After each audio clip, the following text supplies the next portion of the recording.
listeners, and welcome to yet another episode of the Nigerian Football Weekly podcast. I'm your host, Oloke. Today is episode 37, and we've had quite the eventful week in terms of Nigerian footballers in Europe, as usual. So without any further ado, let's get into it. Starting with the Premier League, as usual, with the Leicester City boys. Ademola Lookman and Kelechi Iheanacho were both involved in the UEFA Conference League semi-final on Thursday. Leicester played out a 1-1 draw against AS Roma, courtesy of a last-minute equaliser for them. They were losing game 1-0 because Lorenzo Pellegrini scored quite a brilliant goal. But fair play for them for bringing it back in that tie. And then over the weekend, they got battered by Tottenham 3-1. Although Kelechi Iheanacho did score the consolation goal. It was a great effort from outside the box with his left foot. But safe to say this season has been a bit of a write-off in terms of the league for Leicester. They're currently 10th. And all their eggs are firmly in the European basket, because if they win the UEFA Conference League, I believe they get a place in the Europa League. So next up for them, they'll be playing Roma away at the Stadio Olimpico on Thursday night. I'm recording this podcast on Tuesday, May the 3rd. So we'll see how they get on in that game. And then they play Everton at home on Sunday in the Premier League. Speaking of Everton, Alex Iwobi started over the weekend as they beat Chelsea 1-0. You can say it was a bit of a surprise win. I don't know what's happened to Chelsea in the last few weeks, but they're really just struggling to get over the line for the season. Richarlison scored the goal after an Azpilicueta error. Pretty well taken goal, to be fair to him. So they've given themselves a fighting chance of remaining in the league. They're still 18th at the moment, so they're in a relegation zone. 2 points adrift of Burnley and Leeds. Burnley won over the weekend, which I'll touch on in a bit. But they don't have any games in the midweek, so they can focus strictly on their game away to Leicester. They're going to need some points because their away form has been absolutely terrible this season. And the way it's looking, Burnley may just be the team to stay up at their expense. So let's see how it goes in that game for Everton. But at least from an Alex Iwobi perspective, it's good to see him play well. And today's also his birthday, so happy birthday, Alex Iwobi. Moving on to the Watford boys, they're definitely going down. Watford have been absolutely terrible. They lost yet again on Saturday, 2-1 to Burnley. They were winning the game 1-0 and somehow conceded 2 goals in the last 10 minutes of the game. Emmanuel Dennis looked a bit lively, but they're definitely certain to be relegated. They're 12 points adrift with 4 games to go, so it's very, very likely that their relegation will be confirmed this weekend. And to be honest, you have to say rest in peace, because Watford have not been a good addition to the Premier League at all. You can say Dennis has literally been the only good spark for them throughout the entire season. And next up for them, they play Crystal Palace away. So that's a tough fixture. And it's very, very likely that come Saturday, 7th of May, Watford will be confirmed as relegated along with Norwich. And then Franco Ika, he's still injured, unfortunately, so no games for him for Brentford. Brentford did lose 3-0 to Manchester United on Monday night. They're kind of safe, so they're just starting to the end of the season as well. In terms of other Premier League results, Liverpool beat Newcastle 1-0, courtesy of an Naby Keita goal. So the Premier League title race is still going on. Aston Villa beat Norwich 2-0. Southampton lost 2-1 at home to Crystal Palace.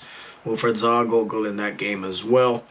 Wolverhampton got thrashed 3-0 by Brighton. Wolves are really, really tailed off towards the end of the season, man. There was a time they were in contention for the Champions League, but that's definitely not the case anymore. And Manchester City battered Leeds 4-0 away, which is kind of what you'd expect anyway, so no surprises there. And then on Sunday, my Arsenal beat West Ham 2-1, so we'll take that all day. We're currently looking like the favourites for the top 4 spots. And next up for us, we host Leeds United at home while Tottenham go to Anfield. So I'm hoping Liverpool could do us a favour in that game. And then in terms of the Premier League games to look out for over the coming week, Brentford play Southampton in a 3 p.m. kickoff on Saturday. Burnley host Aston Villa in a 3 p.m. kickoff as well. Chelsea host Wolverhampton at Stamford Bridge in 3 p.m. kickoff. We'll see Watford play Crystal Palace in a 3 p.m. kickoff as well. And then Brighton host Manchester United in a 5:30 p.m. kickoff on Saturday. Liverpool-Tottenham play at 7:45 p.m. on Saturday, which is interesting because it's not every day you have fixtures scheduled for 7:45 p.m. on a Saturday in the Premier League. On Sunday, there's 3 games kicking off at 2 p.m. Arsenal host Leeds United at the Emirates. Leicester host Everton at the King Power. And Norwich host West Ham in their own game as well. And then Man City round off the weekend's fixtures, where they'll be hosting Newcastle United at the Etihad Stadium. And that's it in Premier League for the past week. Moving on, Serie A, Victor Osimhen was back in action and back with in good form. So we got a goal and an assist on Saturday as Napoli beat Sassuolo 6-1 in the league. They're now officially back in the Champions League. Roma cannot catch them, who are fifth at the moment. So at the very least, if Osimhen stays at Napoli, we'll see him play in the Champions League next season after being out of the Champions League for the past 2 seasons. It was his 13th goal in 24 Serie A games, so that's not a bad return by any stretch of the imagination. And we know that he's going to be in high demand come the summer, so let's see what happens in that one. But my gut feeling tells me he'll give Napoli one more season, especially with them playing in the Champions League. Next up for them, they played Torino away on Saturday, and it's just a shame because they really could have won the Scudetto this year. They started so well, but Napoli just bottled it towards the end. But anyway, we'll see how they get on over the weekend against Olaina's Torino. Speaking of Olaina and Torino, he did start their game last week Wednesday as they drew 4-4 away to Atalanta. It was their game in hand. And then on Sunday, he was an unused sub as they beat Empoli 3-1 away, courtesy of a Belotti hat-trick. 2 penalties, though. So next up for them, they play Napoli at home on Saturday. So we'll see how Iheanacho gets any minutes in that game. Moving on to Isaac Success. Isaac Success has been doing pretty well for Udinese recently. He started in a 4-0 win away to Fiorentina last week Wednesday. And then on Sunday, they lost 2-1 to Inter. But he was forced off early after the 27th minute. So it's a bit of a shame because we know Isaac Success has always had issues with injuries. And it seems like here we are yet again with him being injured. Next up, Udinese, they play Sassuolo away, but I doubt Isaac Success will be fit for that game, but we'll see and we'll bring you the update if that happens. Moving on, Salernitana, Joel Obi is currently injured, but they are still giving themselves a fighting chance of staying in Serie A. It's quite incredible to think about it because I was so sure they were going to be relegated earlier in the season. They got a credible 1-1 draw away to Atalanta on Sunday. They're still 2 points adrift from safety, but they've given themselves a fighting chance. And their next 2 games are at home against their relegation rivals. So they play Venezia at home on Thursday, who are currently bottom of Serie A. And then on Sunday, they host Cagliari at home. Cagliari are actually the team that are currently in front of them by 2 points now of the relegation zone. So if they could somehow get 4 or 6 points from these games, we may just see Salernitana survive and stay in Serie A. Speaking of Venezia, who are now bottom, David Okereke came off the bench in their last game, while Taranaburi, I believe, is still injured. They lost 2-1 to Juventus away, so you could say it was expected, but they're now 6 points off safety. So that game against Salernitana this Thursday is going to be massive for them. If they don't win, you could say that it's pretty much curtains for them. Although they also have a home game against Bologna at home on Sunday. So let's see if they could give themselves a bit of a fighting chance. Moving on to La Liga, and Samuel Chukwueze started last week Wednesday as Villarreal lost 2-0 to Liverpool at Anfield in the Champions League semi-final first leg. On Saturday, he started with Villarreal again and actually scored their consolation goals. They lost 2-1 to Deportivo Alaves. And earlier tonight, he came off the bench in the second half as Villarreal gave Liverpool an almighty scare. They had an incredible first half and they were winning 2-0. So the tie was literally tied at 2-2. But in the second half, Liverpool just finally clicked and did what they usually do, scoring 3 goals in the second half. You could say Villarreal's goalkeeper, Geronimo Rulli, didn't cover himself in glory with either of the 3 goals, but fully deserved win for Liverpool. And you have to give your respects to Villarreal, you know, making the semi-final of the Champions League after winning the Europa League last season. Fair play for a really, really small town in Spain, and let's see if Chukwueze stays with them in the summer. Next up for them, they host Sevilla at home. Sevilla are still fighting for second place in La Liga, so that will be a very, very tricky tie. And hopefully they won't experience too much of a come down from being knocked out of the Champions League. Speaking of Azat Oshola and Barcelona women's, she came off the bench over the weekend as they lost 2-0 in the Champions League semi-final to Wolfsburg. However, they are in the final because they won the first leg 5-1. So Barcelona will be playing in their 3rd consecutive Champions League final. And you have to say they would be the favourites to win against Lyon. Although that should be a tasty tie because Lyon and Barcelona have been the 2 dominant teams in women's football over the past few years. If I'm not mistaken, I think it was Lyon who beat them 4-0 in the Champions League final 2 years ago. So a nice opportunity for revenge right there.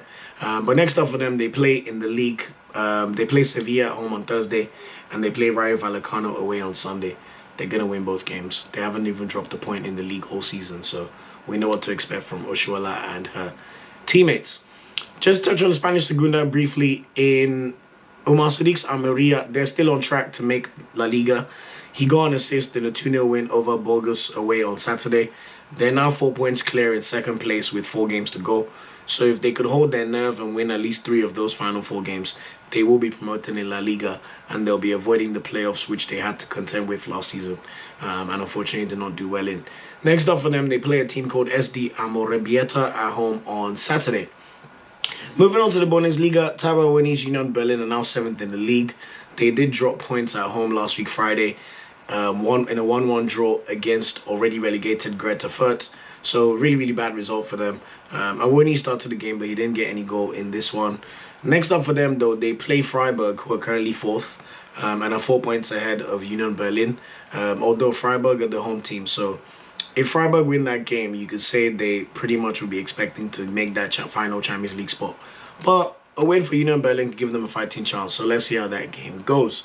Kevin Bogeman's Hoffenheim, they are currently 8th in the Bundesliga. He started their game on Saturday as they lost 4-3 to Freiburg, who are 4th. Even though Hoffenheim are the home team, you have to say that was a bit of a bad loss, but they're going to finish 8th. They're too far ahead of 9th, and they're too far behind 7th, so looks like that's where they're going to end up at the end of the season. Next up for them, they play Leverkusen at home on Saturday, who are still fighting for a Champions League spot, so that'll be interesting to see how that game goes. And then finally, Dixon Abiyama at Greuther Fürth. He came on for the final 7 minutes in their 1-1 draw against Union Berlin on Friday. He's going back to the second division, and he's probably never ever going to play in the Bundesliga again. No offense.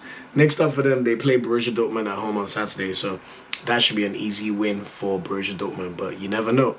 And then finally, in top 5 leagues in Ligue 1, Moses Simon's excellent form has continued. He scored a brace on Saturday as Nantes drew 2-2 away to Lens.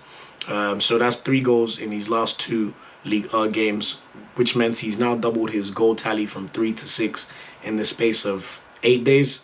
Next up for Nantes, they've also got a big game. They're going to be playing in the French Cup final on Sunday against Nice. Nice have been struggling a little bit in recent game weeks, so you can't really say who's the favourite for that game, but it'll be nice to see Moses Simon and Nantes get a trophy. I think they deserve it for how well they've played this season. When you compare it to how they were battling relegation last year, it's been a massive improvement. And then Terem Moffi and Innocent Bonke, they were both in action for Lorient.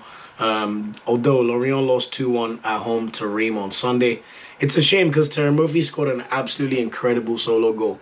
He literally took the ball past 3 players and just used his pace and power to bulldoze through them. And then he rounded off the goalkeeper and slotted the ball into the net. It's his 9th league goal of the season, so not as prolific as he was last year, but considering Lorient's struggles, it's good to see him getting back in form in recent weeks. They're currently safe by 3 points at the moment. They're 16th in the league, so they just need to be very careful. And it doesn't get any easier for them because their next game is at home to Marseille, who are currently 2nd in the league. So let's see how they get on in that one, and hopefully Murphy could get to at least 10 league goals for the season. So that's it in terms of the top 5 leagues for the last weekend. So moving on to the non-top 5 leagues in Europe as usual, starting with the Premier Liga. Zedu Sanusi started yet again for Porto in a 4-2 win over Vizela on Saturday. Porto are literally now 1 point away from clinching the Portuguese title, which will be a nice one for them considering that they lost the title to Sporting Lisbon last season. And they play Benfica away on Saturday, so that's a great game for them to clinch the title. And as long as they get a draw, they will be champions of Portugal, and we will be seeing Zedu Sanusi back in the Champions League next season. So, I mean, we wish Sanusi and Porto all the best in that game. And the Dutch Eredivisie, we've seen Cyriel Dessers go on quite the run recently. He's now the top goal scorer in the UEFA Conference League for Feyenoord. I believe he's got 10 goals in competition or something crazy like that. He was in action last week Thursday in the first semi-final, the first leg against Marseille at home, and he scored one of Feyenoord's goals as they beat Marseille 3-2. He also started over the weekend in a 3-1 win over Fortuna Sittard, so they remain 3rd in the league and they will probably finish 3rd. Next up for them, they play the second leg against Marseille at the Velodrome on Thursday. And then they'll be hosting PSV Eindhoven, who are in 2nd place in the league. So 2 tasty ties for Cyriel Dessers' continuous form. And I just want to see him back in the Super Eagles squad for all the games next month. So fingers crossed the NFF will do the right thing, but they haven't even hired the manager yet, so it'll be interesting to see what happens there. Madaka Sporting Rotterdam, he was in action and made 4 saves in a 1-1 draw against AZ Alkmaar at home on Saturday. Sparta Rotterdam are in a bit of trouble. They're 3 points off safety, and at the moment they will get relegated. We know Madaka is moving to Watford next season, so either way he's fine. But next up for them, they play Groningen away on Saturday, and Groningen have been one of the better teams in the division. I think they're currently 8th or 9th in the league, so it's not going to get any easy for Sparta, but we wish Madaka all the best, and hopefully he could help them stay in the division.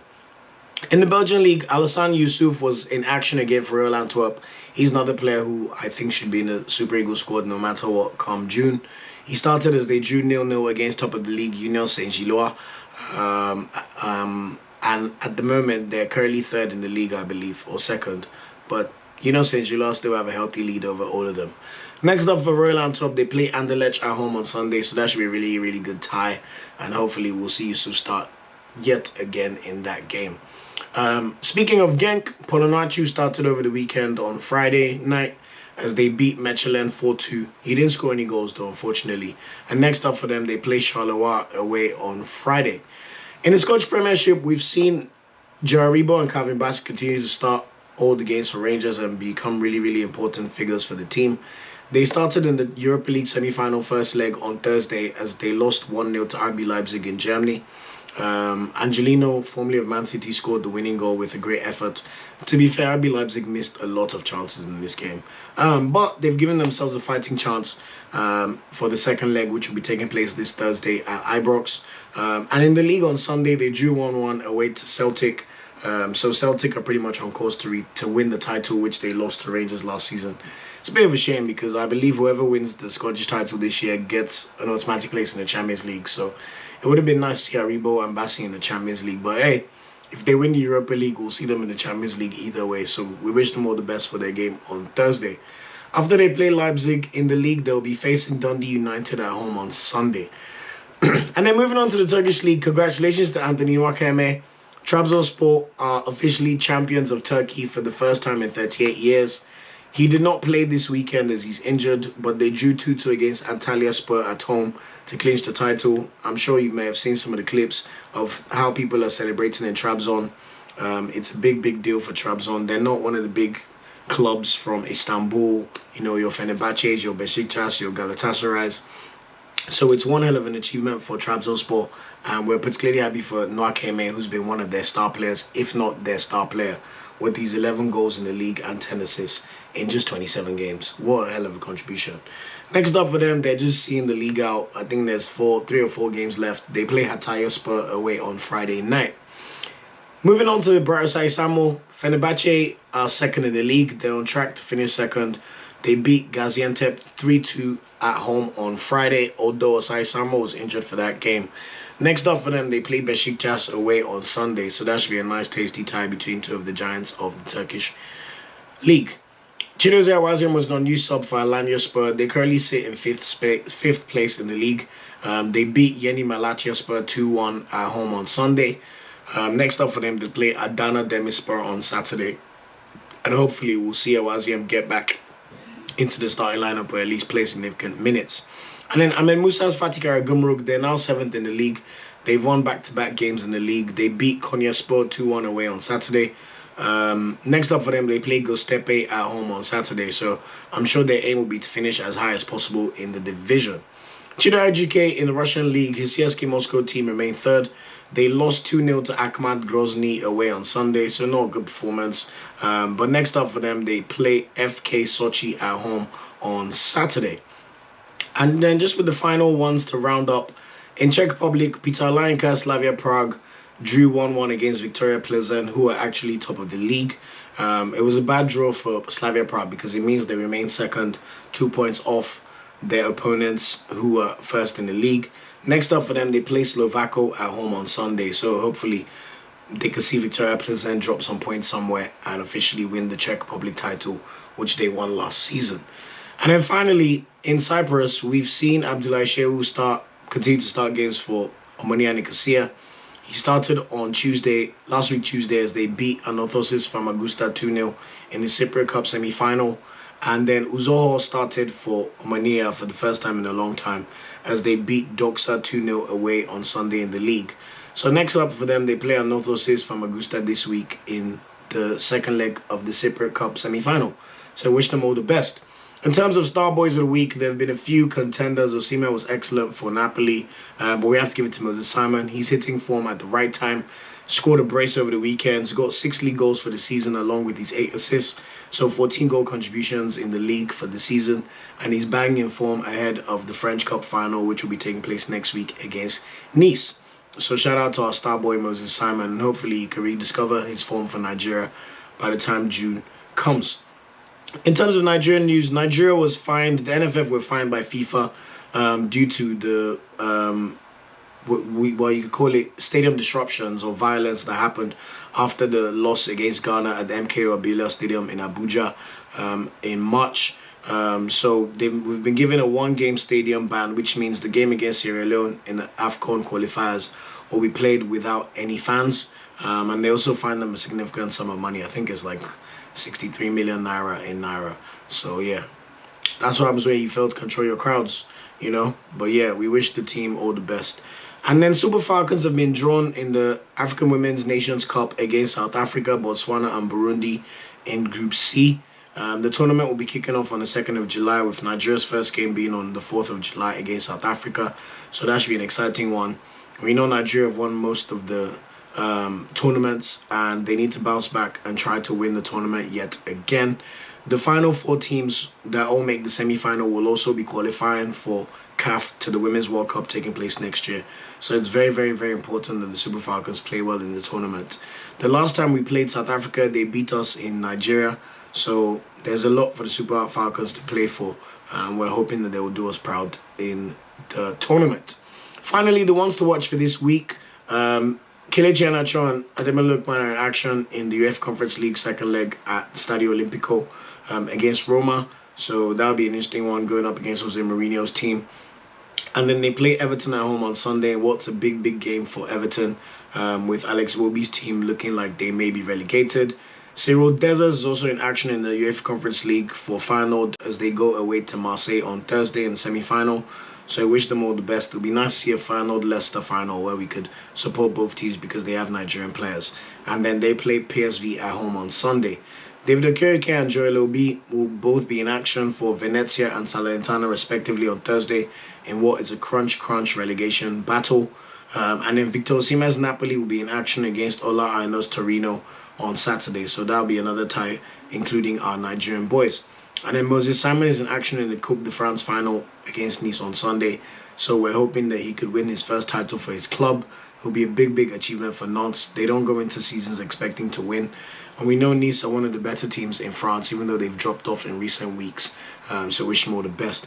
And then finally, Zedu Sanusi's Porto have the chance to clinch the Portuguese title away to Benfica on Saturday. So that should be a big, big achievement for Porto. And we'll see them in the Champions League.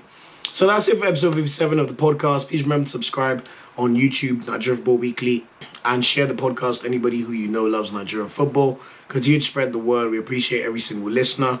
Remember to follow us on our social media channels at NFWPOD on Twitter, at Nigeria Football Weekly on Instagram, and also on Facebook at facebook.com/Nigeria Football Weekly.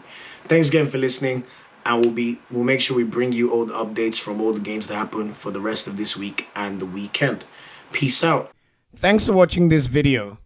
Please like, share, subscribe, and click the bell to get a notification whenever we drop a video. You can also find our social media channels listed below. And of course, up Super Eagles and Nigeriano they ever carry last.